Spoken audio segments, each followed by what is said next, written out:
Okay. CA inter वाले कृपया इस वीडियो को पूरा देखें और ध्यान से देखें। अगर आपका एग्ज़ाम नवंबर 21 में आ रहा है तो आपके लिए वीडियो बहुत ही महत्वपूर्ण है। इनफैक्ट अगर आपका एग्ज़ाम नेक्स्ट ईयर जुलाई 22 सॉरी मई 22 में है तो भी ये बहुत इम्पोर्टेंट है। और ऑफ कोर्स अगर आप जुलाई 21 में एग्ज़ाम दिए हैं तो भी ये वीडियो आपके लिए बहुत ही इम्पोर्टेंट है, क्योंकि इस वीडियो में मैं कॉस्टिंग सब्जेक्ट का पूरा पेपर रिव्यू करूंगा। एक एक सम का आपको आंसर बताऊंगा, प्रोसेस बताऊंगा, सारे ट्रिक्स बताऊंगा। एट द सेम टाइम इस पेपर का डिफिकल्टी लेवल समझाऊंगा और ये भी बताऊंगा वीडियो के लास्ट में कि आपको आगे के लिए इस तरह के पेपर के लिए कैसे तैयार होना है। ठीक है, तो आइए देखते हैं। सबसे पहले इस पेपर का जो ओवरऑल व्यू है वो लेंदी तो है ही, जो कि एज यूजुअल रहता है। कॉस्टिंग का पेपर आपको बता दें दोस्तों काफ़ी लेंदी आता है यूजुअली। 100 मार्क का पेपर पूरे 3 घंटे में करने के लिए एक बहुत ही गजब का प्रैक्टिस और स्पीड चाहिए। और इस बार का पेपर काफ़ी हद तक ट्रिकी और टफ भी बताया जा सकता है। इन जनरल हम लोग एग्ज़ाम हॉल में अपने क्वेश्चंस को 3 स्टेज में क्लासिफाई करते हैं। ABC क्वेश्चंस को एग्ज़ाम हॉल में 3 स्टेज में क्लासिफाई करते हैं। ए मतलब ऐसा क्वेश्चन जो बहुत ईजी है, इसमें कोई भी ट्रिक नहीं है, क्वेश्चन पढ़ा और हो गया। बी मतलब करेंगे तो हो जाएगा, मतलब उतना स्ट्रेट फॉरवर्ड नहीं है, but will have to do, will have to think and do, will think and do वाला क्वेश्चन है। But no such trick, no such tricks, but ऐसा है कि पूरा कॉपी पेस्ट नहीं है, करने से हो सकता है। और सी में this type of question is something new type of question which you might not have done or it is full of tricks। इसमें ट्रिक्स भरे हुए हैं, मल्टीपल ट्रिक्स हैं। तो मैं आपको हर क्वेश्चन को इस एंगल से ही दिखाऊंगा कि कौन सा ए था, कौन सा बी था, कौन सा सी था। ठीक है, तो आइए पहला क्वेश्चन देखते हैं। जैसा कि आप पता है वो क्वेश्चन कंपल्सरी होता है। 5-5 मार्क का इसमें 4 क्वेश्चन आपको करने बोला जाता है। ABCD 5-5 मार्क के 4 क्वेश्चन। सो फर्स्ट क्वेश्चन यहाँ पर मटेरियल कॉस्टिंग से ABC एनालिसिस को लेके आया। अगर आपको ABC एनालिसिस का सम्स किया हुआ है तो ये आपको इजी लगेगा। तो ये अगर सम्स किया हुआ है तो A कैटेगरी का है। अगर उसका सम्स किया हुआ नहीं है, खाली थ्योरी पढ़ के गए थे, तो फिर ये आपके लिए C कैटेगरी हो जाएगा। बट अगर मान लेते हैं आप पूरा सिलेबस पढ़े हैं तो ये A कैटेगरी का सम है, ईजी क्वेश्चन है। इसमें करना क्या है, आइटम कोड नंबर्स आपको दिए हुए, यूनिट्स दिए हुए, उसका टोटल कॉस्ट निकाल लेना है। यूनिट कॉस्ट मतलब रेट पर यूनिट दिया हुआ है, टोटल कॉस्ट निकाल लेना है। और फिर क्वेश्चन ने एक पॉलिसी बताया है कि जो भी आइटम्स का कॉस्ट 15% और above of total inventory cost है उसको ए बनाओ, और जो भी आइटम 6% और उससे नीचे पे है उसको सी बनाओ, और रिमेनिंग को बी बनाओ। तो पहला सवाल था इसमें, rank the items on the basis of percentage of total inventory cost. तो पहले सबका टोटल कॉस्ट निकाला, फिर परसेंटेज ऑफ टोटल कॉस्ट निकाला, फिर परसेंटेज ऑफ टोटल कॉस्ट के हिसाब से मैंने रैंक सजा दिया, रैंकिंग कर दिया। पहला रैंक आ रहा है 103 का, दूसरा रैंक आ रहा है 101 का, मतलब डिसेंडिंग ऑर्डर में अरेंज कर दिया तो रैंक हो गया बेसिकली। आपको ज़रूरी नहीं है ऐसे अरेंज करें, आप यहीं पे भी कॉलम बना सकते हैं, रैंक जिसका रैंक 1 है उसके सामने रैंक 1 लिख देंगे। तो मैंने बस अरेंज कर लिया, ये मेरे को हेल्प करता है सेकंड पार्ट में, इसलिए अरेंज कर लिया। 103, 101, 106, 104, 105, 102, ये फर्स्ट पार्ट हो गया। सेकंड पार्ट बोला है, classify the items into ABC categories as per ABC analysis of inventory control adopted by this company. तो अकॉर्डिंगली ए मतलब वो है जो 15% से ज़्यादा है, यानी कि ये दोनों अपना ए कैटेगरी का है, ये दोनों ए कैटेगरी में आ जाएगा, this is A category. Then C category बोल रहे 6% या उससे कम, तो ये दोनों हमारा सी कैटेगरी में चला जाएगा, और बचा हुआ रिमेनिंग जो है वो बी कैटेगरी में चला जाएगा। तो आपको प्रॉपरली लिख लेना है, मैं प्रेजेंटेशन पे भी फोकस नहीं कर रहा हूँ, बट आपको प्रॉपरली लिख लेना है। अगर आपका एग्जाम फ्यूचर में है तो ये सारे सम्स को कॉपी में जाके सॉल्व कर लीजिएगा, अपने प्रॉपर लिख लिख कर अच्छे से सॉल्व करिएगा। सो ए बी सी के हिसाब से चले तो ए कैटेगरी में 2 आइटम आ गए 103 101, बी कैटेगरी में 2 आ गए 106 104, सी में 2 आ गए 105 102। ठीक है, तो ये 5 मार्क मुझे हिसाब से तो इजी था अगर आपने एबीसी का सम्स किया हुआ है। सेकंड ओवरहेड्स का सम आया, प्राइमरी डिस्ट्रीब्यूशन सेकेंडरी डिस्ट्रीब्यूशन जो आप सीखते हो उसमें सेकेंडरी डिस्ट्रीब्यूशन में स्टेप लैडर का सम सबसे कम आता है, बट इस बार वही आ गया। इसमें यहाँ पर एक चक्कर है कि एक्सपेंसेस जो दिए हुए हैं डिपार्टमेंट वाइज ये सारे एज पर प्राइमरी डिस्ट्रीब्यूशन दिए हुए हैं।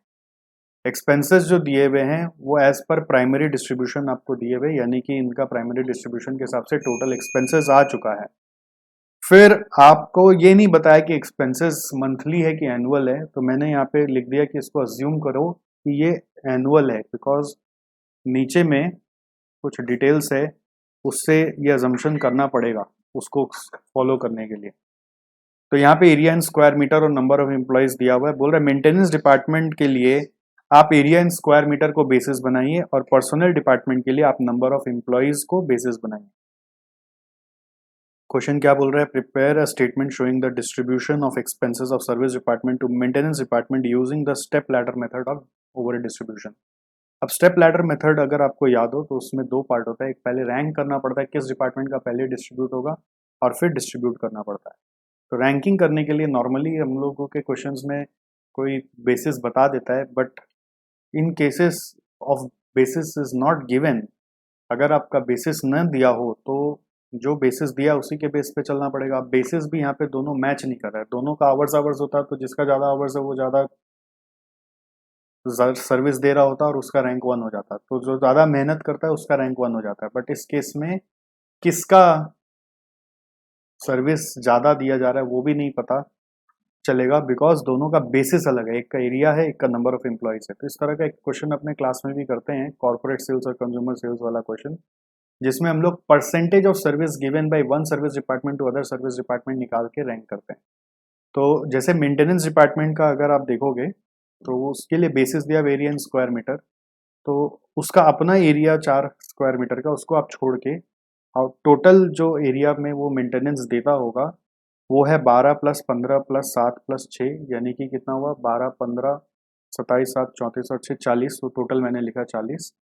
और आउट ऑफ दैट 40 उसमें से दूसरे सर्विस डिपार्टमेंट को कितना दे रहा है, इसका जवाब है 6। तो 6 दे रहा है आउट ऑफ 40 दूसरे सर्विस डिपार्टमेंट को। रैंक के लिए सिंस बेसिस नहीं दिया ना, तो बेसिस हम लोग यूज करेंगे percentage of service by one service department to other, by one service department to other service department, ये बेसिस यूज कर रहे हैं। तो परसेंटेज ऑफ सर्विस कैसे निकालेंगे, जो बेसिस दिया हुआ है जैसे मेंटेनेंस का एरिया, तो area to other service department कितना है वो है 6, और टोटल एरिया टू आउटसाइडर्स कितना है वो है 40, तो 6/40 करने से 15% आ रहा है। और उसी तरह से आप नंबर ऑफ एम्प्लॉयज में पर्सनल का एम्प्लॉयज छोड़ दीजिए, देखिए कि पर्सनल वाला दूसरे एम्प्लॉयज को कितना हेल्प कर रहा है, तो पर्सनल का खुद का इसमें छोड़ देना पड़ता है, वो है 250 को छोड़ देंगे तो टोटल आ रहा है 1700 + 800 2500 7 3200 और 200 3400। आउट ऑफ दैट 3400 ये मेंटेनेंस को कितना दे रहा है 200, तो 200/3400 आप करेंगे ना तो परसेंट आएगा 5.88%। तो जिसका परसेंट ज़्यादा है उसका रैंक 1, तो रैंक 1 हो गया मेंटेनेंस डिपार्टमेंट का, यानी जिसका एरिया इन स्क्वायर मीटर था, area in square metre maintenance department का था ना, और पर्सनल डिपार्टमेंट का है नंबर ऑफ एम्प्लॉयज, तो पर्सनल डिपार्टमेंट का हो गया रैंक नंबर 2। तो अब स्टेप लैडर मेथड में डिस्ट्रीब्यूशन का सिस्टम क्या होगा कि आप जो फॉर्मेट बनाओगे, जैसे अगर हम फॉर्मेट आपके लिए बना के दें तो परचेज डिपार्टमेंट है, पैकिंग डिपार्टमेंट है,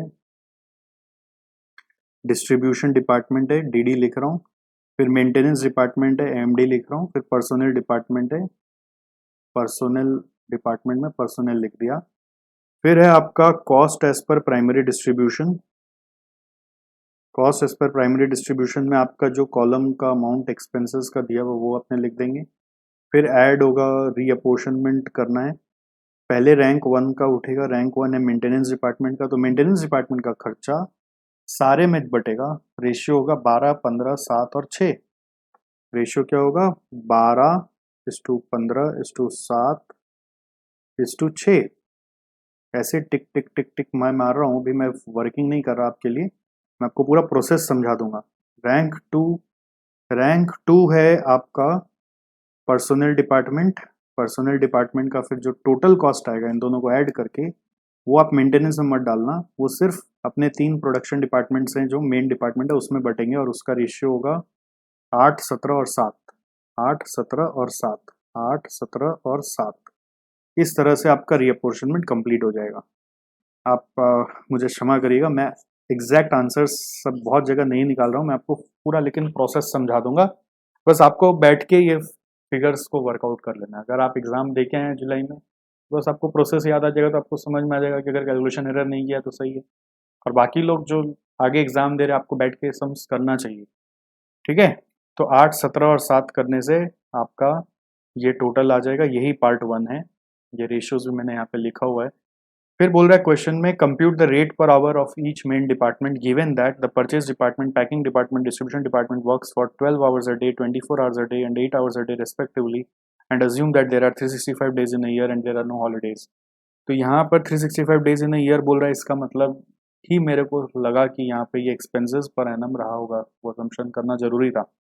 और आपका जो भी डिपार्टमेंट का आपको आवर्स पर डे और 365 डेज मालूम है, तो आपको पहले क्या करना है, फाइंड करना है man hours per annum. Now man hours per annum क्यों मैं बोल रहा हूँ, देखो इसमें 2 व्यू हो सकता है, इसमें एक थोड़ा सा असमंजसता है। नॉर्मली हम लोग डिपार्टमेंट का मैन आवर्स ही निकाल कर रेट निकाला करते हैं। रेट जो होता है रेट पर आवर नहीं होता है, रेट पर मैन पर आवर होता है, ठीक है। Rate per hour of each main department लिखा है। तो अब रेट पर आवर में 2 व्यू हो सकता है इसमें। एक हो सकता है कि आप पैकिंग डिपार्टमेंट, परचेज डिपार्टमेंट का जो टोटल आवर्स है ना, वो निकालेंगे 12 इंटू 365, एक करेंगे। फिर दूसरा होगा 24 इंटू 365, ये दूसरा हो सकता है।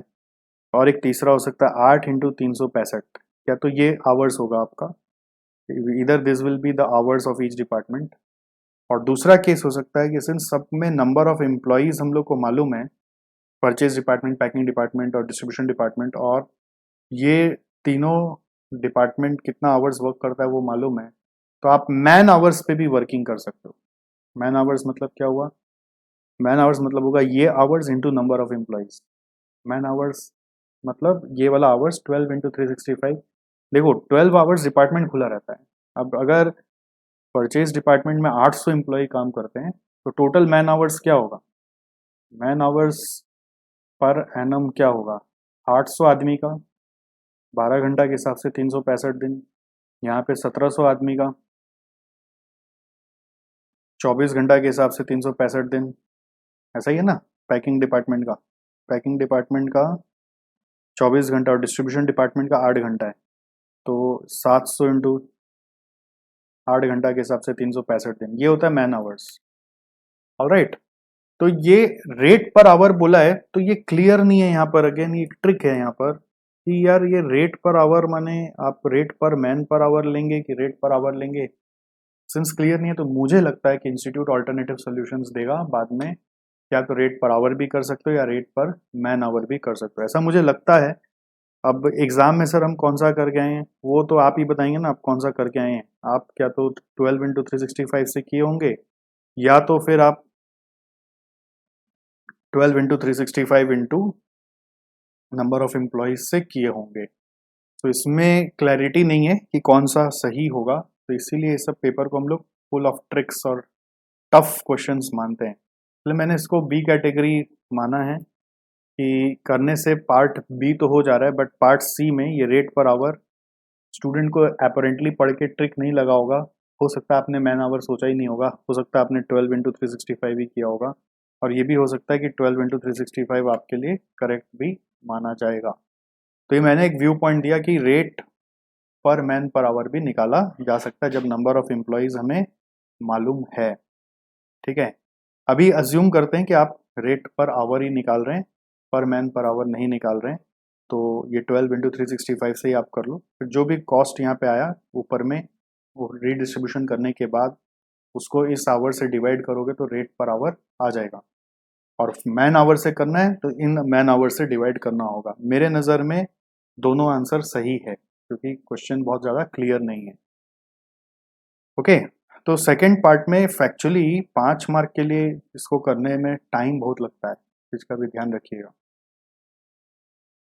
ये 8 मार्क का क्वेश्चन होना चाहिए कम से कम, बट 5 ही मार्क का दिया हुआ है, तो इसलिए लेंदी पेपर बोलते हैं हम लोग कि आपको फास्ट करना पड़ेगा। नेक्स्ट बैच कॉस्टिंग से क्वेश्चन आया, इसमें सिंपल है कि एनुअल डिमांड दिया हुआ है 60,000, आपको ए दिया हुआ है 60,000, this is the figure of A. देन आपको दिया हुआ है customer prefers to order in lot of 15,000 vaccine per order, तो ये करंट क्वांटिटी पर ऑर्डर है, करंट में क्वांटिटी पर ऑर्डर अपने हम लोग फॉलो करते हैं ये वाला। Production cost of vaccine is 5,000 रुपये per vaccine, setup cost per production run of कोविड-19 वैक्सीन इज 4800, सो एस का वैल्यू दिया हुआ है 4800। कैरिंग कॉस्ट दिया हुआ है, देखना 12 पर वैक्सीन पर मंथ, इतना बड़ा फिगर है ना तो ऐसा लगता है 12 ही लेना है बस, बट पर मंथ दिया हुआ है, तो आपको लेना क्या होता है CC per unit per annum, इसमें लेना क्या होता है CC per unit per annum लेना होता है, ठीक है। तो CC per unit per annum लेने के लिए आपको 12 इंटू 12 करना पड़ेगा, और फिर आप रूट ओवर 2 AS/C करोगे तो इकोनॉमिकल प्रोडक्शन रन यानी कि इकोनॉमिक बैच क्वांटिटी आपको निकालना है, वो आ रहा है 2000 यूनिट का। 2 इंटू ए का वैल्यू 60,000, एस का वैल्यू अगर आप 4800 बैठाओगे और सी का वैल्यू आप 12 इंटू 12 144 बैठाओगे तो 2000 आ रहा है। सेकंड पार्ट में पूछ रहा है extra cost that company incurs due to production of 15,000 vaccine in a batch, तो हम लोग को दो कॉलम कंपेयर करके देखना पड़ेगा कि ईबीक्यू का एक 15,000 यूनिट्स पर ऑर्डर का, तो ईबीक्यू पे आपका नंबर ऑफ बैचेस आ रहा है 60,000 बाई 2000 करने से 30 बैचेस, 30 बैच का इंटू 4800, और कैरिंग कॉस्ट भी सेम ही होता है इन जनरल, मैंने बस अभी कैलकुलेशन नहीं किया, आप कर सकते हो, विच कैलकुलेशन विल बी ईबीक्यू बाई 2 यानी 2000 बाई 2 इंटू 144 करना होगा, तो दोनों पे सेम ही आता है, तो टोटल आ गया 288, और 15,000 वाला पे मैंने वर्किंग किया कि 4 बैच का सेटअप कॉस्ट और 15,000 बाई 2 इंटू 12 करेंगे, तो ये आ रहा है, इन दोनों का डिफरेंस आपको बता देना, answer is equal to extra cost, ठीक है, तो ये आप निकाल सकते हैं। मेरे हिसाब से ये वाला क्वेश्चन इजी था, तो एग्जाम में क्या होना चाहिए ना स्ट्रेटेजी की, पहले एक ए कैटेगरी का करना चाहिए, बी में उलझना नहीं चाहिए, बी आइडेंटिफाई करना नहीं आया तो अलग बात है, बट होता है कई बार एग्जाम में आपको देख के लगा ये हो जाएगा, आपको यही लग रहा था, बट पता चलता है बी है, तो बी को थोड़ा लेट से करना चाहिए, जगह छोड़ देना चाहिए, या फिर जगह ना भी छोड़ो तो नंबरिंग वगैरह ठीक से करते हुए आगे बढ़ते रहना चाहिए। खैर डी में आते हैं, 1D, ये डी वाला मार्जिनल कॉस्टिंग का क्वेश्चन बहुत इजी क्वेश्चन आया इस बार, नॉर्मली इससे हेवी आता है बट इस बार बहुत ही आसान है। इसमें आपको बोल रहा है दो मशीन है, इसका इंडिफरेंस पॉइंट निकालो और ब्रेक इवन निकालो। इंडिफरेंस पॉइंट कैसे निकलता है, change in fix cost by change in variable cost per unit, उससे आंसर आप निकालोगे 40,000 आ रहा है। और फिर इंटरप्रेट करने बोल रहे हैं, तो इंटरप्रेट करने के लिए हम लोग बोल रहे हैं ना, अगर volume expected volume greater than 40,000 होगा तो वो मशीन बेटर है जिसका फिक्स कॉस्ट ज़्यादा है, यानी कि इस केस में फिक्स कॉस्ट ज़्यादा किसका है, फुल्ली ऑटोमेटिक का, ठीक है। और लेस देन 40,000 होगा तो वो मशीन बेटर है जिसका फिक्स कॉस्ट कम है, यानी कि सेमी ऑटोमेटिक। और ब्रेक इवन पॉइंट के लिए अपने क्या बोलेंगे, ब्रेक इवन पॉइंट के लिए हम लोग बोलेंगे it is suppose to be calculated separately for both the machine which will be fix cost by contribution per unit, fix cost by contribution per unit दोनों में करेंगे, तो यहाँ पे आएगा 1,00,000 बाई 10 और यहाँ पे आएगा 3,00,000 बाई 15 करके, दोनों का आंसर मैंने अलग अलग निकाल दिया, एक में 10,000 यूनिट आ रहा है, एक में 20,000 यूनिट आ रहा है, आशा करता हूँ ये सबका सही हुआ होगा। नेक्स्ट आ गया बवाल क्वेश्चन, ये है कॉस्ट शीट का, एकदम बवाल और खतरनाक क्वेश्चन आया, एकदम सी कैटेगरी का क्वेश्चन, ठीक है। जैसे अगर आप गूगल मारोगे ना top 5 questions of cost sheet, तो उसमें से ये क्वेश्चन निकल के आएगा, मतलब इंस्टीट्यूट सही में खोज के निकाला है, ये क्वेश्चन कहीं पे भी अभी तक इंस्टीट्यूट मैट में नहीं दिया हुआ, एक किताब में दिया हुआ है, कॉस्ट अकाउंटिंग की किताब आती है डॉक्टर RN खंडेलवाल की, उसमें ऐसे 2-4 और भी खतरनाक खतरनाक क्वेश्चन है, वहां से उठा के दे दिया।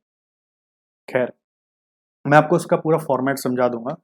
देखिए पहले क्या दिया हुआ, ओपनिंग स्टॉक ऑफ मटेरियल ये इजी है, opening stock of WIP easy है, परचेज और रॉ मटेरियल इजी है, कैरेज इनवर्ड इजी है, डायरेक्ट वेजेस इजी है, कॉस्ट ऑफ स्पेशल ड्राइंग ये बहुत बार स्टूडेंट्स को टफ लग सकता है कि ये क्या करना है इसका, तो बट ये अगर डायरेक्ट एक्सपेंस आप थोड़ा सा भी नॉलेज रखें डायरेक्ट एक्सपेंस के बारे में तो क्लिक कर जाता है कि डायरेक्ट एक्सपेंस है, हायर चार्जेस भी डायरेक्ट एक्सपेंस है, return of raw material purchase return है तो आप माइनस कर दोगे।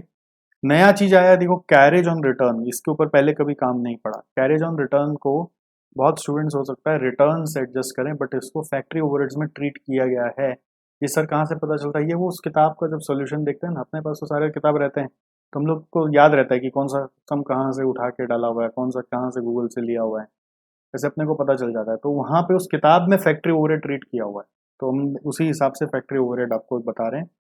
फिर एक्सपेंसेस और पार्टिसिपेशन इन इंडस्ट्रियल एग्जीबिशन, ये तो उस किताब में भी नहीं, एक दो आइटम उन लोग ने एक्स्ट्रा भी डाला है, वो सेलिंग ओवरहेड का आइटम है, एग्जीबिशन वगैरह में पार्टिसिपेट करना। Legal charges admin overhead general nature का माना जाएगा, salary to office staff admin overhead, maintenance of office building admin overhead, depreciation और डिलीवरी वैन आपका सेलिंग एंड डिस्ट्रीब्यूशन ओवरहेड।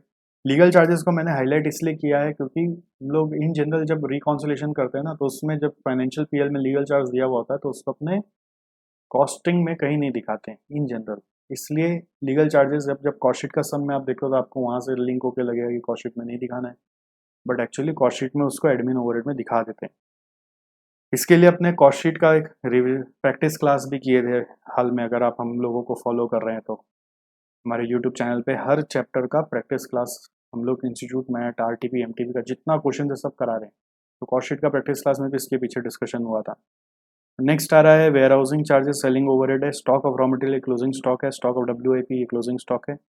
फिर एक नया चीज आया देखो, store overheads on material are 10% of material consume, ये एक्चुअली फैक्ट्री ओवरहेड है, तो मटेरियल कंज्यूम ढंग से निकालोगे तो स्टोर ओवरहेड भी ढंग से निकलेगा। फैक्ट्री ओवरहेड है 20% ऑन प्राइम कॉस्ट, तो ये भी फैक्ट्री ओवरहेड है, दोनों फैक्ट्री ओवरहेड में जाएगा। फिर एक और दिया हुआ है 10% of the output was rejected and some of ₹5,000 was realise on sale of scrap, तो आउटपुट कितना बना वो नीचे में दिया हुआ है, तो 8,000 यूनिट बना तो 8,000 का 10% 800 स्क्रैप हो गया, उसका 5,000 रुपये हमें मिल गया।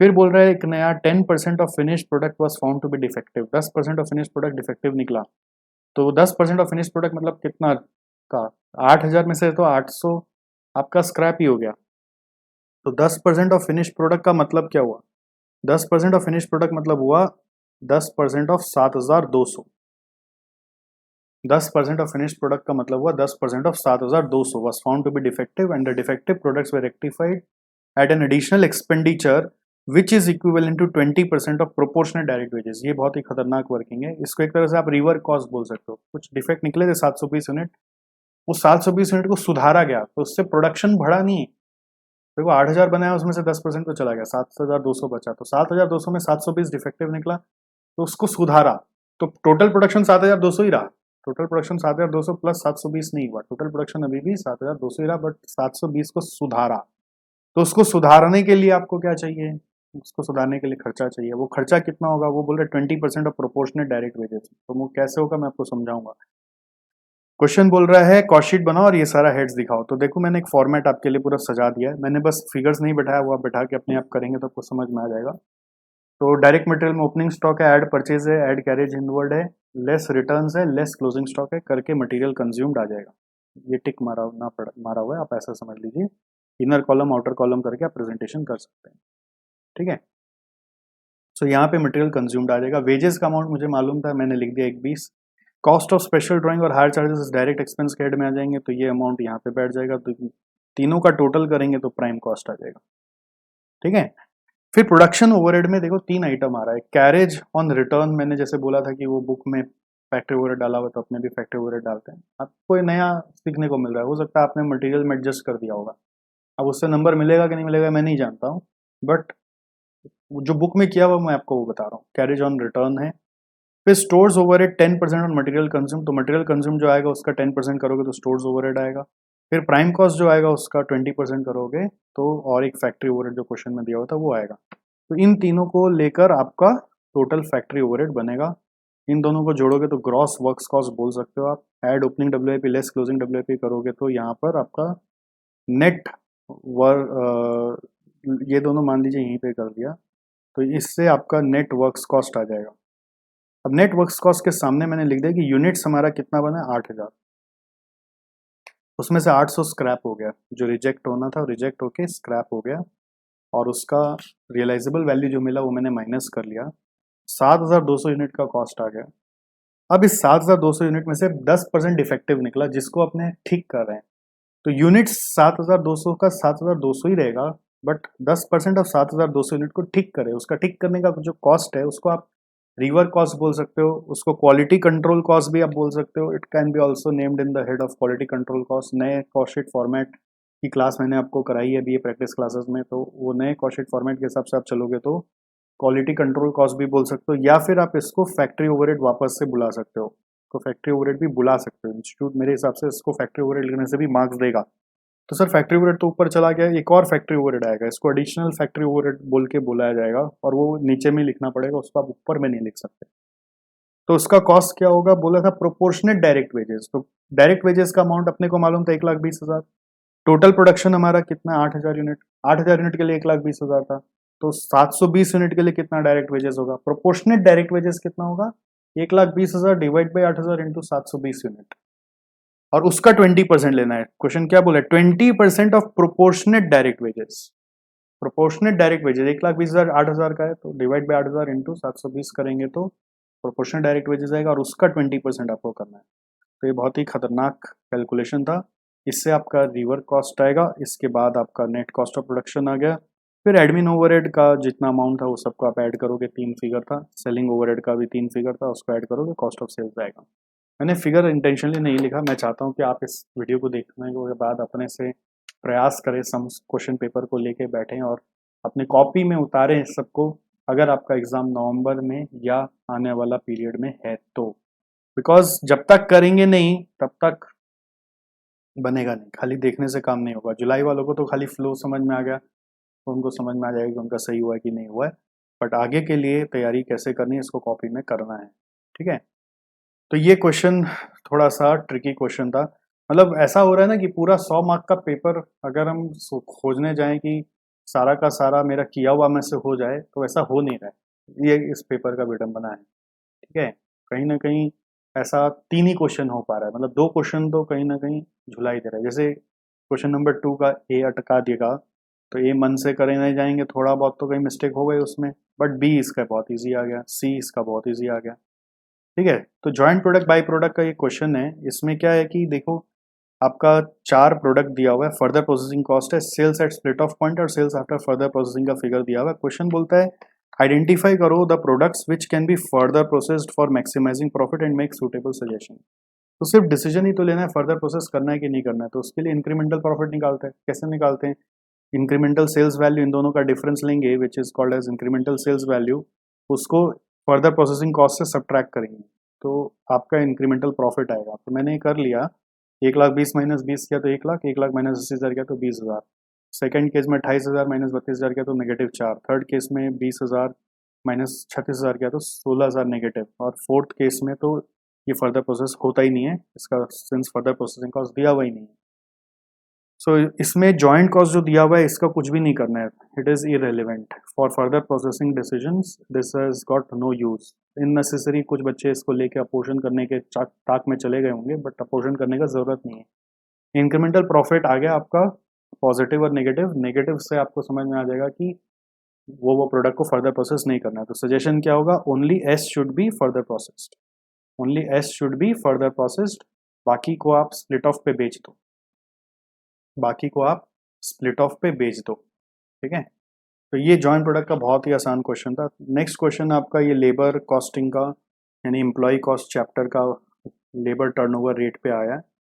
लेबर टर्नओवर रेट पे ये क्वेश्चन आया है, इसमें नंबर ऑफ वर्कर्स रिप्लेस बता दिया है, number of workers left and discharge यानी सेपरेटेड बता दिया, और एवरेज निकाल के दे दिया। तो आपको बोल रहा है एम्प्लॉय टर्नओवर रेट निकालो सेपरेशन मेथड से, सेपरेशन मेथड से निकालोगे तो 25/500, फ्लक्स मेथड से करो तो फ्लक्स मेथड में अभी replace plus separated by average, तो replace plus separated is 50 plus 25 by average is 500, answer आ जाएगा।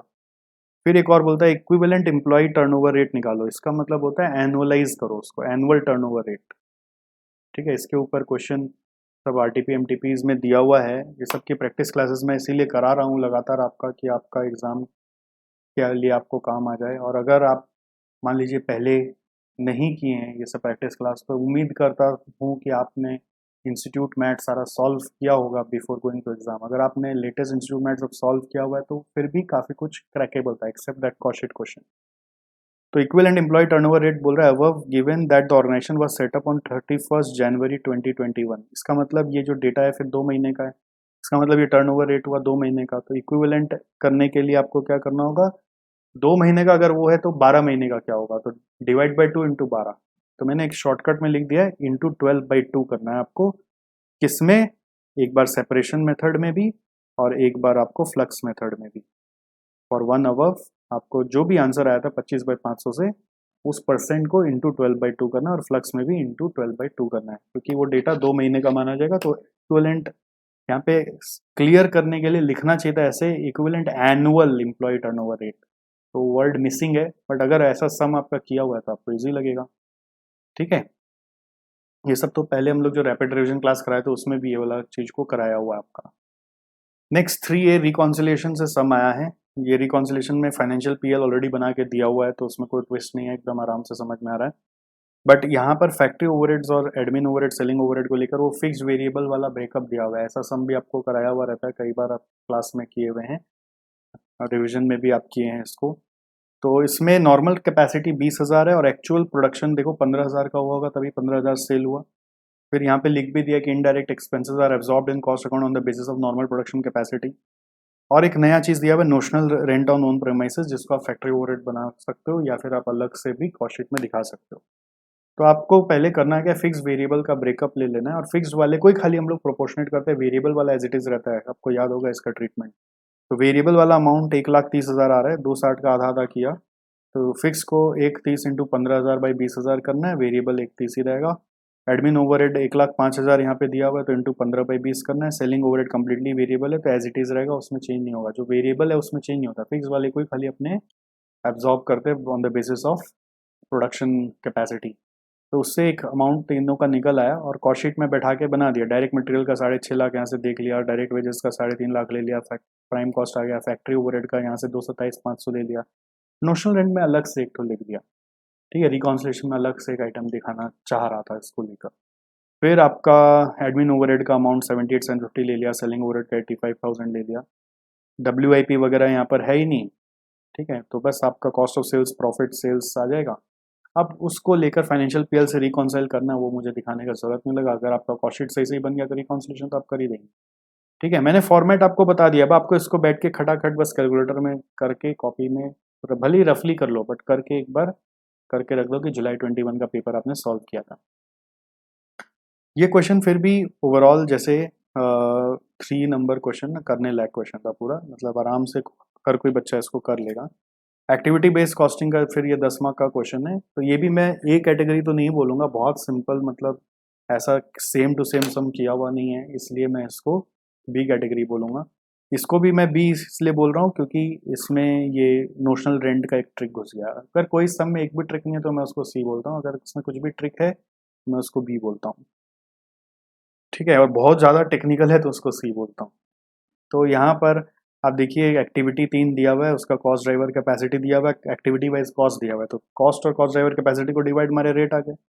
इसका आप वर्किंग नोट बनाओगे ऑफ कोर्स। फिर आपका 3 प्रोडक्ट है PQR, उसमें हर कॉस्ट ड्राइवर का कितना कंजम्पशन हो रहा है वो बता रहे हैं। तो कॉस्ट ड्राइवर का ही मैंने टोटल लिखा है यहाँ पे, 10, 8, 6 मिला के 24, 200, 180, 160 मिला के 540, 3,000, 2,500 और 1,500 मिला के 7,000। और ये टोटल कैपेसिटी से मैच नहीं हो रहा। आप अगर कैपेसिटी को देखेंगे तो ये टोटल मैच नहीं हो रहा, तो इसलिए दोनों का डिफरेंस है, मैंने अनयूज निकाल दिया क्योंकि यहाँ पे नीचे में अनयूज का कॉस्ट पूछा है। तो पहला क्वेश्चन है compute the cost allocated to each product from each activity. तो इसके लिए सबसे पहले वर्किंग होगा रेट निकालो, rate per unit of driver, और फिर सेकेंड वर्किंग होगा रेट पर ड्राइवर जो आपने निकाला मल्टीप्लाइड बाई जो प्रोडक्ट वाइज ड्राइवर्स हैं, प्रोडक्ट वाइज जो ड्राइवर्स का डिटेल दिया हुआ है उससे मल्टीप्लाई कर दो। बहुत ईजी है, मतलब ये रेट निकाला हुआ है और इससे मल्टीप्लाई कर दोगे तो टोटल कॉस्ट हर एक प्रोडक्ट का निकल जाएगा।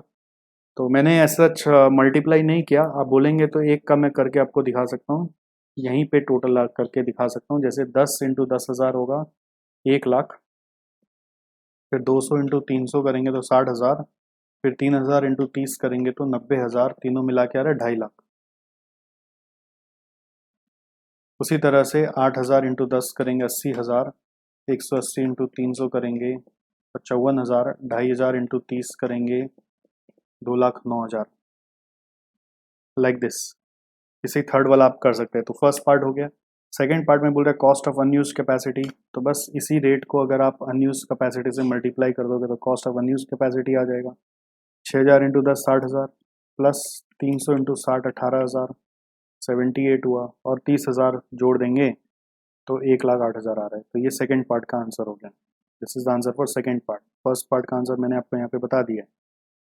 और थर्ड पार्ट में एक नया चीज आ गया कि potential customer has approached the company for supply of 12,000 unit of new product has to be delivered in lots of 1,500 units per quarter. This will involve an initial design cost of 30,000 and per quarter production will involve the following. Initial design cost जो 30,000 है, ये एक नया चीज़ है कि ये पूरा 12,000 unit का है, एक बार का design cost, one time design cost, ये 1500 का नहीं है, पूरा 12,000 यूनिट का है। ये क्वेश्चन एक्चुअली सीए फाइनल में एक्टिविटी बेस्ड कॉस्टिंग में आता था, अब ये इंटर में गुजारा है आपका। ठीक है, तो डायरेक्ट मटेरियल दिया हुआ 18,000, ये सब आपका जो डिटेल्स है ये पर क्वार्टर का है, यानी 1500 यूनिट का है। डायरेक्ट लेबर आवर्स है, नंबर ऑफ रन है, नंबर ऑफ इंस्पेक्शन है। क्वेश्चन बोला prepare cost sheet segregating direct and indirect cost and compute sales value per quarter of product S using ABC system considering a markup of 20% on cost, considering a markup of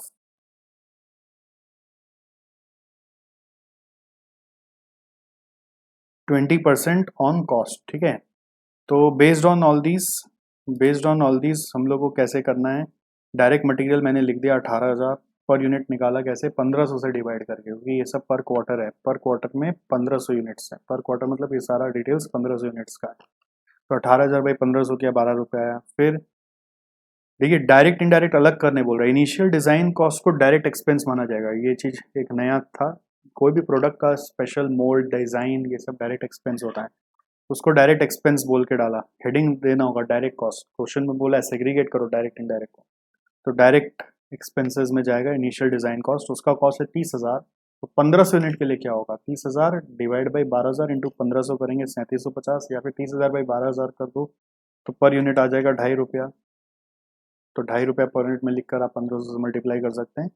फिर indirect cost के लिए तो वो सारा rates निकाला वही था अपना, लेबर आवर्स का रेट 10 रुपया, फिर 300 रुपया पर रन, और इंस्पेक्शन का 30 रुपीज़ पर इंस्पेक्शन के हिसाब से मल्टीप्लाई किया तो टोटल आ गया, वहाँ पे भी पर यूनिट निकल के आ गया।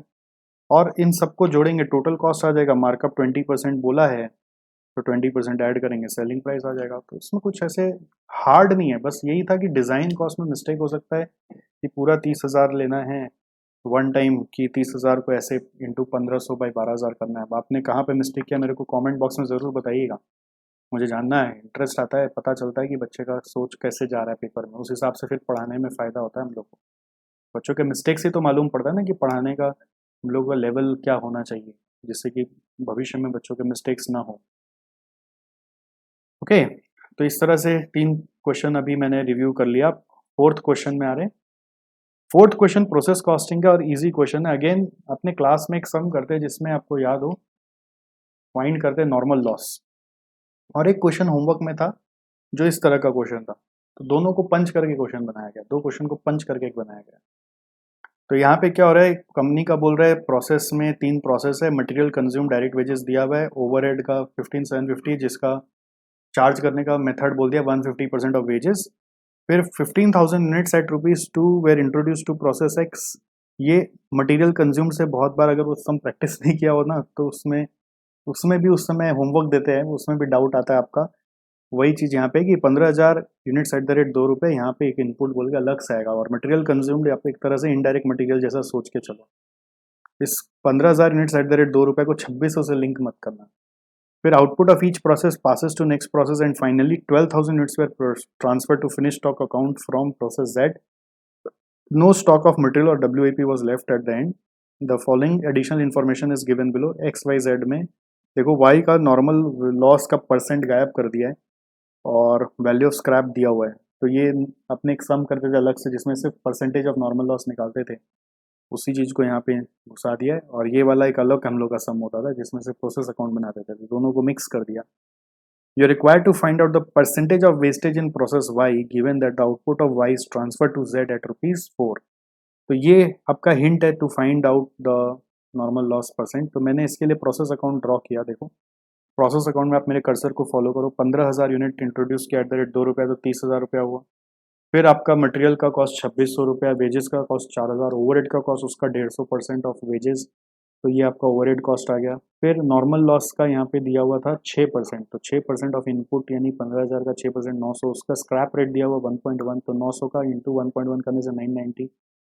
तो नेक्स्ट प्रोसेस में सीधा बैलेंसिंग फिगर ही चला गया, कुछ भी करना नहीं पड़ा। प्रोसेस वाई में क्या चला गया, बैलेंसिंग फिगर, कोई भी वर्किंग नहीं करना पड़ा, कोई एबनॉर्मल लॉस या एबनॉर्मल गेन यहाँ नहीं है बोल के। ठीक है, तो नेक्स्ट प्रोसेस में जो इंट्रोड्यूस हुआ 14,100, उसके बाद आपका 2250 कॉस्ट है मटेरियल का कंज्यूम का, वेजेस का 3500, उसके ऊपर 150% ओवरहेड्स का मैंने डाला। अब ये नॉर्मल लॉस 1895 ही तो पता करना था, ये कैसे है मैं आपको समझाऊंगा। उसका स्क्रैप रेट मालूम है 2 रुपये, प्रोसेस जेड में कितना गया ये भी अभी मालूम नहीं है। तो मैंने क्या किया, एक इक्वेशन बनाया, जैसे रेट निकालने का फंडा आपको याद होगा, रेट के लिए अपने क्या करते थे, total cost on debit side वो है 52,610 माइनस नॉर्मल लॉस को एक्स मान लेंगे, तो 2 रुपए करके रियलाइजेबल वैल्यू तो -2x minus normal loss realisation divided by net output होना चाहिए। नेट आउटपुट कैसे आएगा, 14,100 माइनस नॉर्मल लॉस यूनिट्स को एक्स मान लिया और इज इक्वल टू 4 क्वेश्चन में दिया हुआ है, ये 4 ही अपने को हेल्प कर रहा है रेट निकालने में। तो इसको सॉल्व करके x का वैल्यू है 1895 और ये 1895 को मैं यहाँ पे बैठा के अपना अकाउंट को क्लोज कर लिया। बैलेंसिंग फिगर से प्रोसेस जेड का फिगर्स निकल गया। अब प्रोसेस जेड में जो गया वो 12,205 गया, उसका अमाउंट तो यहाँ पे आ गया। प्रोसेस जेड का खर्चा है 2,000 3,000 वो डाल दिया और उसका ओवरहेड डाल दिया 150%। अब प्रोसेस जेड का भी नॉर्मल लॉस मालूम है 5%, तो नॉर्मल लॉस डाला 5% 610 आ रहा है, पॉइंट में आ रहा था मैंने इसको 610 ही रख दिया।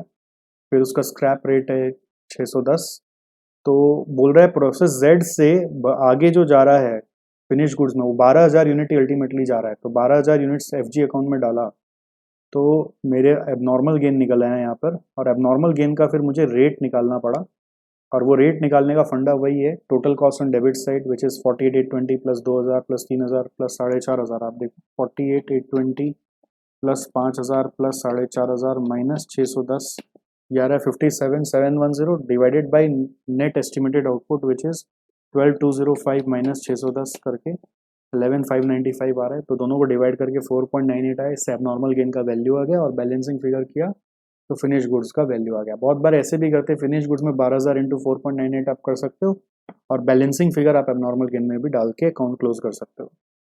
तो मेरे हिसाब से ये क्वेश्चन करने लायक है, मतलब ऐसा ना कि क्वेश्चन याद नहीं होता है, करेंगे तो हो जाएगा।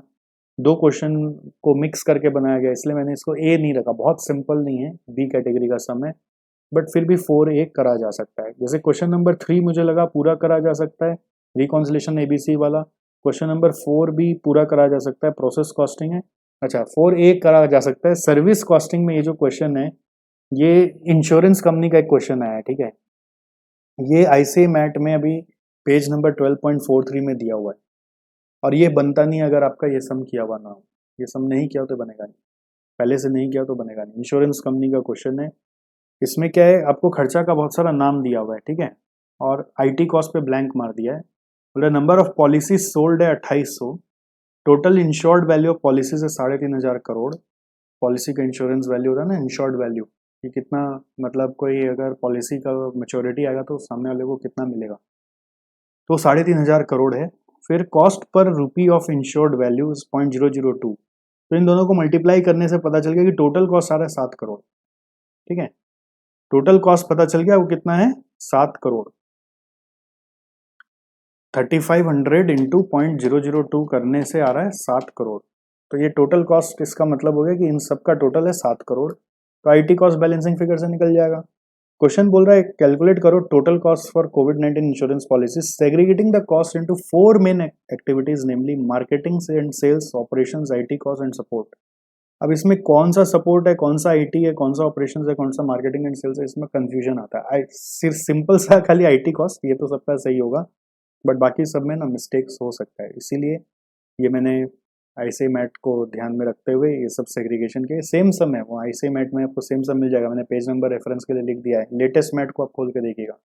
Office admin cost support function में जाएगा, क्लेम मैनेजमेंट कॉस्ट ऑपरेशंस में जाएगा, एम्प्लॉय कॉस्ट लोग ऑपरेशंस में डाल देते हैं बट सपोर्ट में जाएगा, एचआर कॉस्ट जैसे, postage and logistics cost support में जा रहा है, पॉलिसी इशुएंस कॉस्ट ऑपरेशंस में जा रहा है, फैसिलिटीज कॉस्ट सपोर्ट में जा रहा है, फिर मार्केटिंग पॉलिसी का cost marketing and sales support में जा रहा है, पॉलिसी डेवलपमेंट ये बहुत बार लोग ऑपरेशंस में डाल देते हैं बट ये मार्केटिंग एंड सेल्स है, पॉलिसी सर्विसिंग ये ऑपरेशंस में, sales support expense marketing and sales support में, तो आईटी कॉस्ट आपका आईटी कॉस्ट में जाएगा।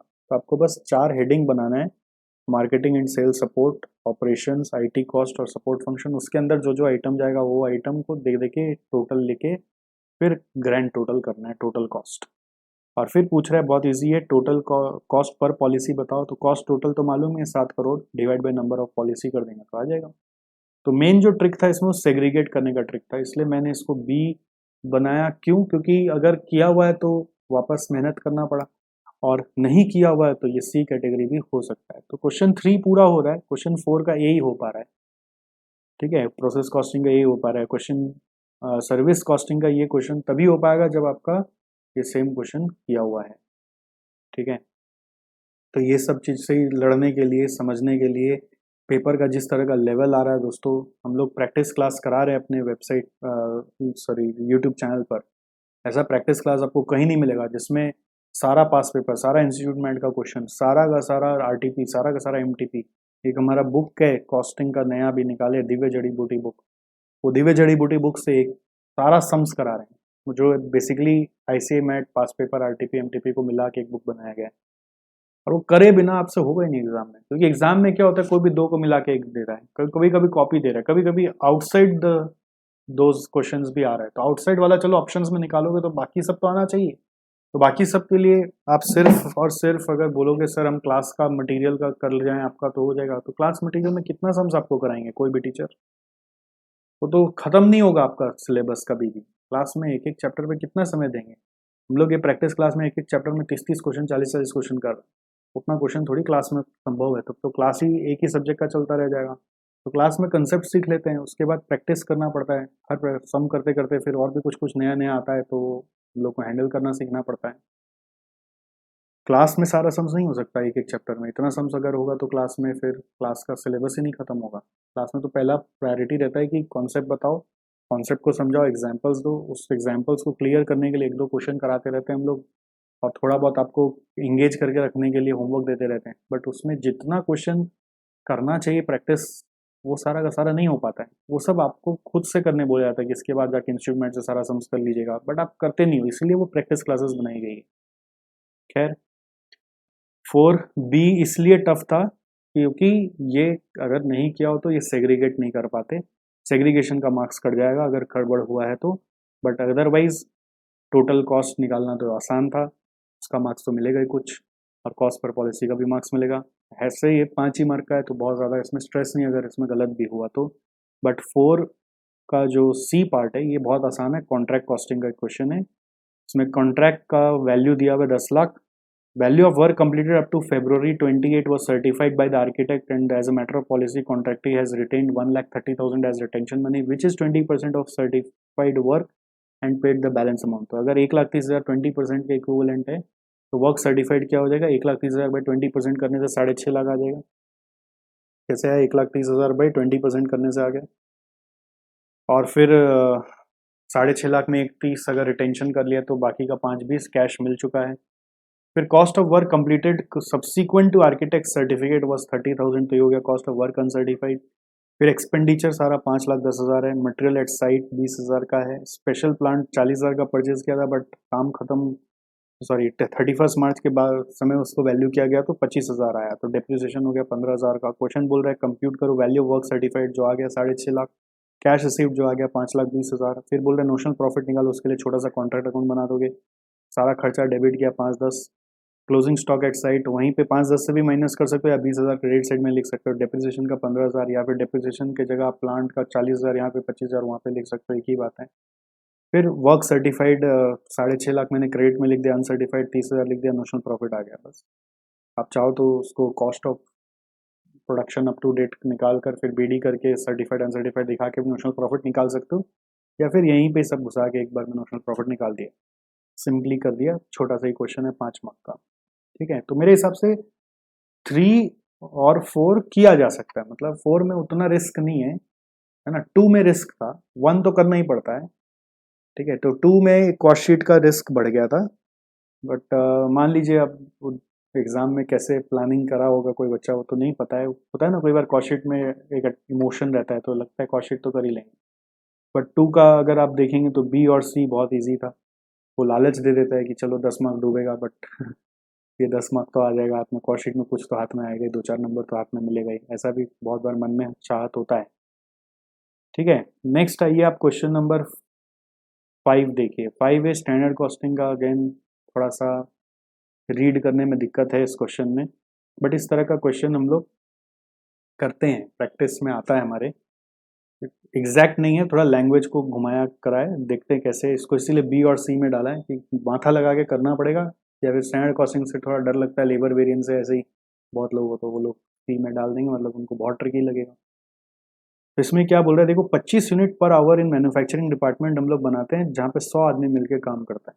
तो 100 आदमी मिलके जब काम करता है तो 100 घंटा हो गया ना, 100 मैन आवर्स हो गया, 100 मैन आवर्स में 25 यूनिट बनता है। और अगर 40 आवर्स वीक है तो 4000 मैन आवर होगा, तो 25 यूनिट पर आवर बन के आता है 100 मैन आवर में। 100 मैन आवर में 25 यूनिट बन के आता है। ठीक है, 25 यूनिट पर आवर है, तो एक आवर अगर फैक्ट्री चलेगी 100 आदमी के साथ, 100 आवर में 100 मैन आवर में 25 यूनिट बनता है। 40 घंटा का वीक है, तो 100 इंटू 40 करेंगे 4000 आएगा। तो 4000 घंटा में 25 एक घंटे का है, तो 40 घंटे का 1000 यूनिट बनेगा। तो यही क्रैक करना है। यहाँ पे हो क्या रहा है, यहाँ पे बोल रहा है 100 मैन आवर्स में 25 यूनिट बन रहा है। अगर 40 घंटा फैक्ट्री काम कर रहा है तो 40 इंटू 100 आदमी काम करेंगे तो 4000 मैन आवर हो जाएगा। तो 4000 मैन आवर में कितना यूनिट बनेगा, 25/100 इंटू 4000 करेंगे तो 1000 यूनिट बनेगा। फिर बोल रहा है डिपार्टमेंट प्रोड्यूस 960 यूनिट्स, ये एक्चुअल आउटपुट है। Despite 5% of time paid was lost due to abnormal reason, तो आइडल टाइम 5% हुआ।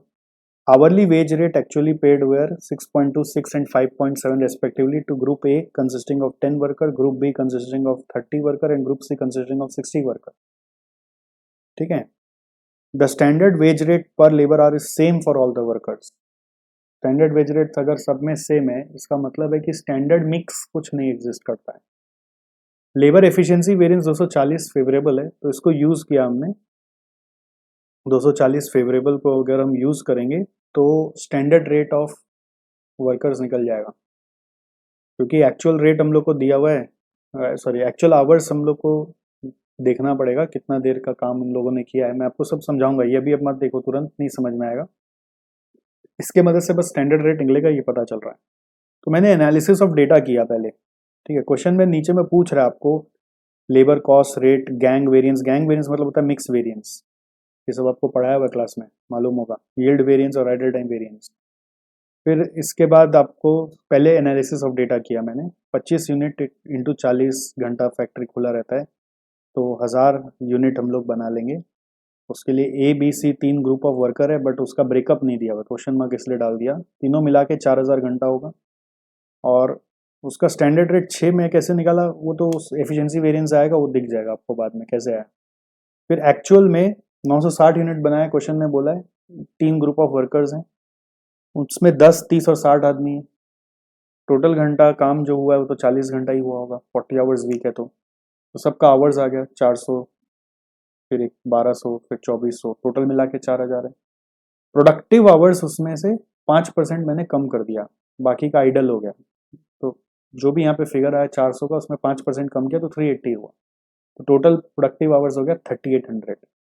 ठीक है, तो नाउ हम लोगों को ये डेटा मिलने के बाद इनका रेट मुझे मालूम था, मैंने यहाँ पे साइड में लिख दिया। मैंने फिर कॉस्ट कार्ड बनाना कोशिश किया। कॉस्ट कार्ड कैसे बनेगा, स्टैंडर्ड कॉस्ट और एक्चुअल आउटपुट और एक्चुअल कॉस्ट हम लोग लेते हैं, HRA आवर्स एट अमाउंट। यहाँ पे ये आवर्स आप लोग चेंज करके लाते हो कि 4000 घंटा 1000 यूनिट के लिए, तो 960 यूनिट के लिए क्या होना चाहिए, 4000/1000 इंटू 960 किया तो 3840। अब ये 3840 मालूम है और एक्चुअल प्रोडक्टिव आवर्स मालूम है 3800, तो उसके बाद मैं लेबर एफिशिएंसी वेरिएंस में चला गया। लेबर एफिशिएंसी वेरिएंस का फॉर्मूला होगा standard hour for actual output minus actual productive hour into standard rate. तो standard hour for actual output होगा आपका 3840 माइनस एक्चुअल प्रोडक्टिव आवर होगा 3800, मल्टीप्लाइड बाय स्टैंडर्ड रेट करोगे तो स्टैंडर्ड रेट निकल के आएगा 6 रुपये, तो 6 रुपये डाल दिया। इसमें कोई ब्रेकअप नहीं लिखा क्योंकि कोई ब्रेकअप दिया हुआ नहीं है क्वेश्चन में। ठीक है, सबका रेट सेम है तो ब्रेकअप का कोई अस्तित्व है नहीं। अगर सबका रेट सेम है तो ब्रेकअप, ऐसे नॉर्मली गैंग वेरिएंस निकालेंगे ना, स्टैंडर्ड में भी नंबर ऑफ वर्कर्स का ब्रेकअप होना चाहिए। जैसे एक्चुअल में नंबर ऑफ वर्कर दिया हुआ है ना 10, 30, 60, तो स्टैंडर्ड में नंबर ऑफ वर्कर का ब्रेकअप होता तो फिर कोई गैंग का मतलब होता। तो ब्रेकअप नहीं है तो एज इट इज लिखा, और एक्चुअल में आपका 400, 1200 और 2400 जो आवर्स हमारा टोटल वाला है वो मैंने पहले लिखा, उसका रेट लिखकर अमाउंट निकाला, प्रोडक्टिव आवर्स 5% कम करके लिखा और आइडल आवर्स वो 5% वैल्यू को निकाल कर लिख दिया। फिर वेरिएंस निकालना तो बहुत इजी है। लेबर कॉस्ट वेरिएंस में आप standard cost for actual output minus actual cost करेंगे, टोटल वाला। लेबर रेट वेरिएंस में standard rate minus actual rate into actual का टोटल आवर्स लेंगे, तो एक्चुअल टोटल आवर्स से आंसर निकाल दिया। गैंग वेरिएंस को मिक्स वेरिएंस बोलते हैं, यहाँ पर ये नील आएगा बिकॉज यहाँ पे कोई भी स्टैंडर्ड का मिक्स नहीं है। तो आप ऐसे लिख सकते हैं कि there is no standard mix given for the workers group, so this variance will be nil. Okay, calculate करने का ऐसा जरूरत मुझे नहीं लगता है, पता नहीं इंस्टीट्यूट कोई फॉर्मूला लगाएगा और उसमें फिर लगा के जीरो निकालेगा, तो पता नहीं है, बट एक्चुअली इसको कैलकुलेट करने का जरूरत नहीं है। लेबर यील्ड वेरिएंस होगा standard rate minus standard hour का total standard hour minus total actual productive hour, यानी कि 3840 minus 3800 into standard rate which is 6 रुपया, तो ये आ रहा है 240 फेवरेबल। और आइडल टाइम वेरिएंस होगा जो भी एक्चुअल आइडल टाइम है into standard rate, since standard rate सबका सेम है तो 200 इंटू 6 1200 हो गया। आप क्रॉस चेक भी कर सकते हो, जैसे गैंग और यील्ड मिला के बनता है एफिशिएंसी, तो एफिशिएंसी हो गया 240 फेवरेबल, और रेट वेरिएंस एफिशिएंसी वेरिएंस और आइडल टाइम वेरिएंस को मिला दोगे तो कॉस्ट वेरिएंस आ जाएगा। क्रॉस चेक भी सब हो रहा है, यानी 640 फेवरेबल 240 फेवरेबल करेंगे ना, इन दोनों को ऐड करेंगे तो 240 एफिशिएंसी आ रहा है, 640 फेवरेबल 240 फेवरेबल और 1200 एडवर्स को ऐड करो, आप देखो 320 एडवर्स निकल के आएगा। तो मेरे को लगता है ये कॉस्ट कार्ड एग्ज़ाम प्रेशर में सजाना बहुत बार बच्चों के बस में नहीं होता है। कोई कर पाए तो बहुत अच्छी बात है, अगर आप कर पाए तो मुझे कमेंट में ज़रूर बताइएगा, नहीं कर पाए तो भी बताइएगा कि कहाँ पे मिस्टेक आपने किया। ठीक है, तो क्वेश्चन 5A बी और सी इसीलिए मैंने लिखा। एक तो ऐसी स्टैंडर्ड कॉस्टिंग का फॉर्मूला से बहुत बार बच्चे डरते हैं। लेबर का मिक्स यील्ड पसंद नहीं होता लोगों को, दूसरा फिक्स्ड ओवरहेड का वेरिएंस पसंद नहीं होता, बाकी सब हैंडल कर लेते हैं। खैर, बजट का क्वेश्चन है, बजट का बहुत इजी क्वेश्चन है, बजटिंग का बहुत इजी क्वेश्चन है। तो इसमें ओपनिंग स्टॉक दिया हुआ है, सेल्स दिया हुआ है, सेलिंग प्राइस दिया हुआ है, तो क्लोजिंग फिनिश गुड्स लास्ट वाला गिवन है। ठीक है, 10,000 आप देखिए नीचे में दिया हुआ है यहाँ पे। तो बाकी का क्लोजिंग फिनिश गुड्स अपना प्रीवियस का रिलेशनशिप से आ जाएगा। जैसे मुझे अगर दिसंबर का ओपनिंग मालूम है तो वो नवंबर का क्लोजिंग रहा होगा, जनवरी का ओपनिंग मालूम है तो दिसंबर का क्लोजिंग रहा होगा, फरवरी का ओपनिंग मालूम है तो वो जनवरी का क्लोजिंग रहा होगा, मार्च का ओपनिंग मालूम है तो फेब का क्लोजिंग पता चल गया, और मार्च का क्लोजिंग स्टॉक दिया हुआ है, तो सेल्स मिल गया, ओपनिंग स्टॉक भी मिल गया और क्लोजिंग स्टॉक भी मिल गया। फिर each unit of finish output requires 2 kg of A and 3 kg of B. आपको फॉलोइंग बजट्स बनाने हैं, सेल्स बजट बनाना है, तो sales budget is just selling price into sales units करना है, इसमें तो कुछ मेरे बताने का ही नहीं। दूसरा प्रोडक्शन बजट में क्या करना है, सेल्स यूनिट्स मालूम है plus closing stock minus opening stock करेंगे तो प्रोडक्शन यूनिट्स आ जाएगा। क्लोजिंग स्टॉक पता चल गया तो सब कुछ हो जाएगा।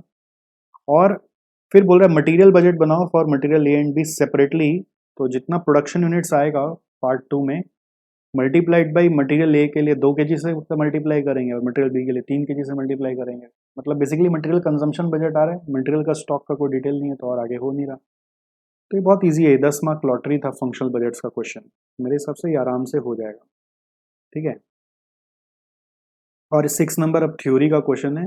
इसमें फर्स्ट पार्ट थोड़ा सा इंटरेस्टिंग है, ये भी इंस्टीट्यूट मैट अगर कोई पढ़ा है रिस्पॉन्सिबिलिटी सेंटर्स वहाँ पर तो क्रैक कर पाएगा। जैसे specify the types of responsibility centres.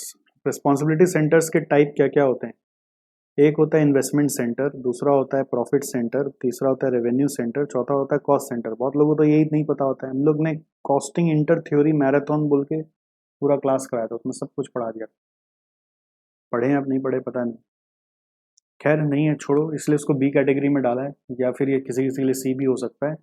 इसमें NE4 करना था तो थ्योरी को हमेशा ना एक सपोर्ट में लेके चलना चाहिए। प्रैक्टिकल में इंस्टीट्यूट है ना बहुत बार कुछ ऐसा सा टफ चीज़ डाल देता है जो आपको मजबूर कर देता है क्वेश्चन को छोड़ने में। जैसे अगर आप कॉस्ट शीट वाला सम को छोड़ेंगे तो 6 नंबर तो आगे करना पड़ेगा ना, तो इसमें अगर मान लीजिए एक नहीं आता तो बाकी 4 तो आप आराम से कर सकते थे, वो तो ईजी था। परचेज ऑफ बॉन्ड स्टॉक और रियल एस्टेट प्रॉपर्टी ये इन्वेस्टमेंट सेंटर है।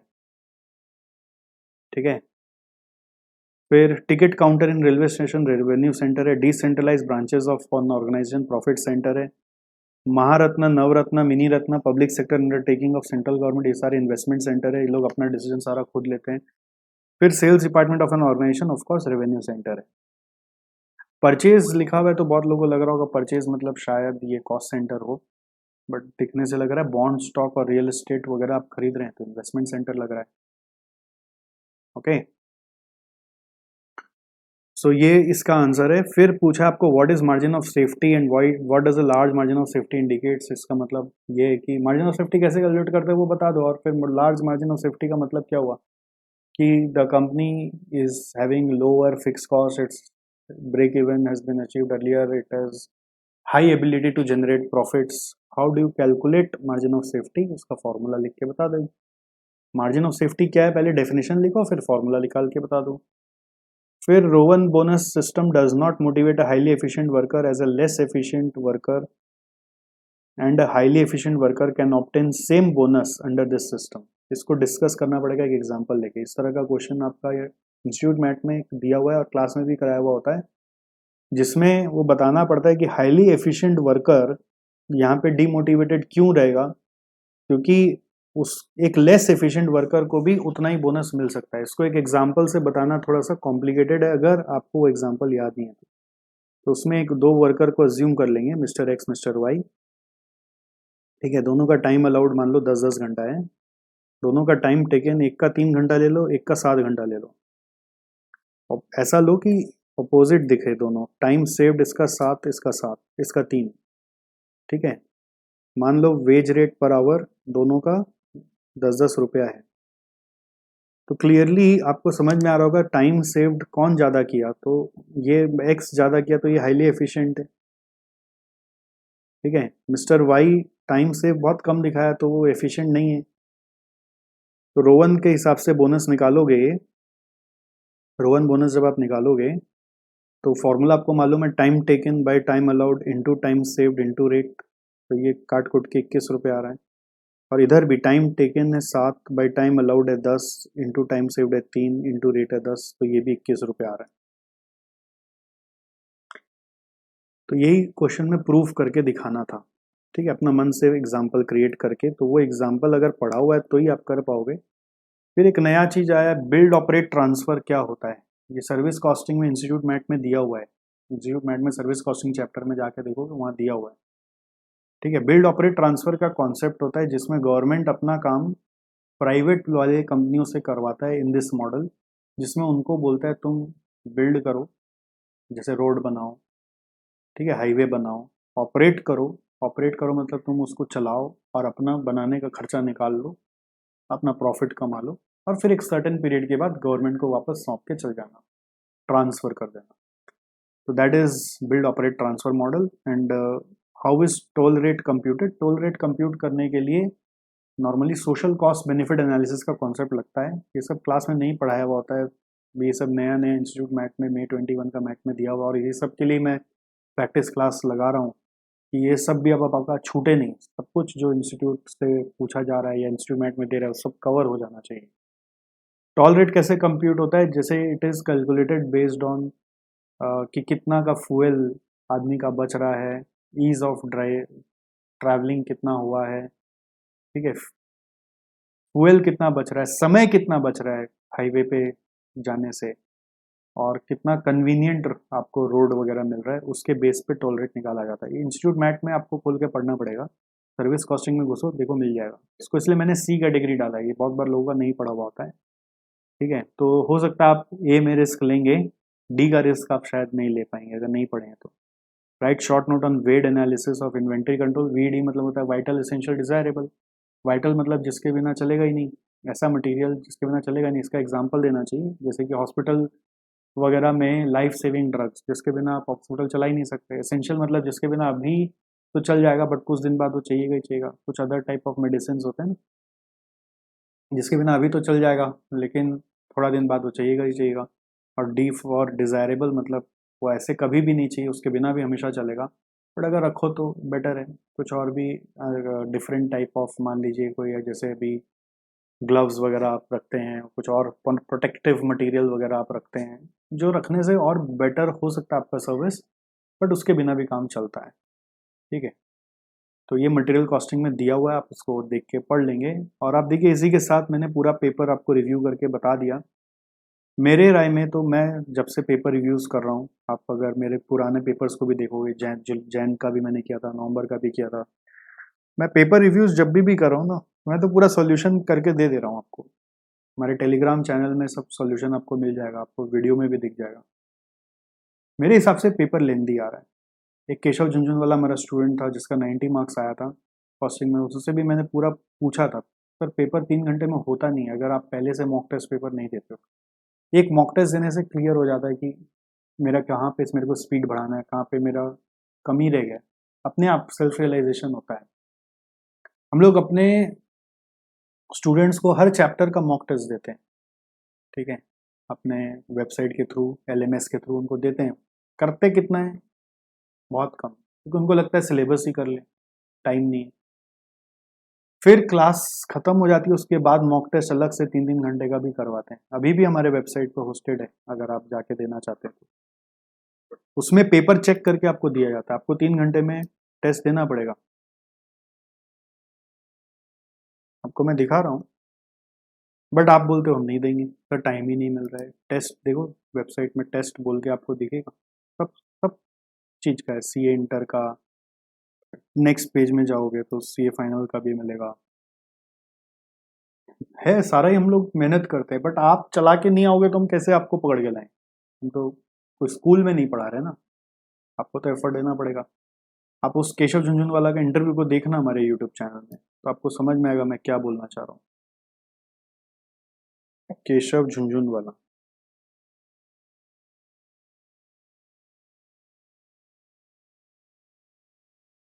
इस चैनल में नहीं होगा।